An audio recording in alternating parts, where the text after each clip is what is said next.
दोस्तों, नेपाल हिमालय की ऊंचाइयों के बीच बसा एक छोटा सा देश जहां की राजनीति सालों से अस्थिरता और भ्रष्टाचार में फंसी रही है।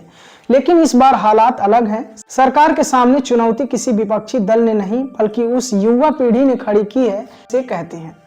4 सितंबर को अचानक नेपाल सरकार ने आदेश दिया कि फेसबुक, व्हाट्सएप, यूट्यूब और एक्स जैसे 26 विदेशी सोशल मीडिया प्लेटफॉर्म बंद कर दिए जाएंगे। कारण बताया गया कि फर्जी अकाउंट से अफवाहें फैल रही हैं, नफरत बढ़ रही है और साइबर क्राइम काबू से बाहर हो रहा है। मगर असल वजह और थी। दरअसल सरकार चाहती थी कि ये कंपनियां नेपाल में ऑफिस खोले, लोकल रजिस्ट्रेशन कराएं और जरूरत पड़ने पर डेटा शेयर करें। अमेरिकी कंपनियों ने इस शर्तों को महंगा और बेकार मानकर ठुकरा दिया। नतीजा 3 सितंबर तक रजिस्ट्रेशन नहीं हुआ। और अब असली तूफान क्यों उठा? दोस्तों, क्योंकि आज की युवा पीढ़ी का जीवन सोशल मीडिया से जुड़ा है। उनके लिए यह सिर्फ टाइम पास नहीं बल्कि खुद को व्यक्त करने, जुड़ने और पहचान बनाने का जरिया है। और जब यही प्लेटफॉर्म छीन लिया गया तो गुस्सा फूट पड़ा। स्कूल के बच्चों ने यूनिफॉर्म पहनकर विरोध किया, कॉलेज के छात्रों ने पोस्टर बनाए और सड़क पर नारे गूंजने लगे। ये किसी पार्टी का आंदोलन नहीं था, ये पूरी तरह से युवाओं का विद्रोह था।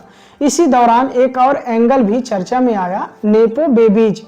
लंबे समय से सोशल मीडिया पर नेताओं और विदेशों में पढ़ाई, जबकि नेपाल की औसत आय सिर्फ $300 है और बेरोजगारी रिकॉर्ड स्तर पर। युवाओं का यह असमानता और चुभने लगी। सोशल मीडिया बैन ने आग में घी डालने का काम किया और 8 सितंबर को काठमांडू की सड़कों पर सब्र का बांध टूट गया।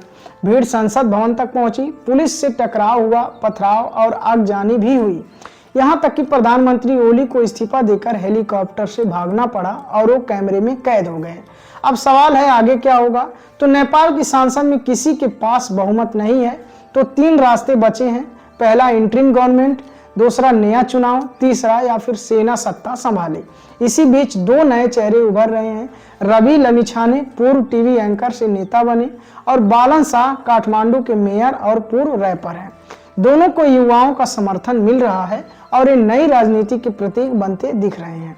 दोस्तों, यह कहानी सिर्फ नेपाल की नहीं है बल्कि 2022 से श्रीलंका, 2024 में बांग्लादेश और अब कुछ एक्सपर्ट इसे विदेशी लॉबी से भी जोड़ते हैं। लेकिन असली वजह है जनता का धैर्य खत्म होना और सिस्टम से भरोसा उठ जाना। नेपाल का यह आंदोलन एक साफ संदेश देता है। नई पीढ़ी कह रही है कि हम सिर्फ टिकटॉक जनरेशन नहीं है, अगर हमारी आवाज दबाई जाएगी तो हम चुप नहीं बैठेंगे।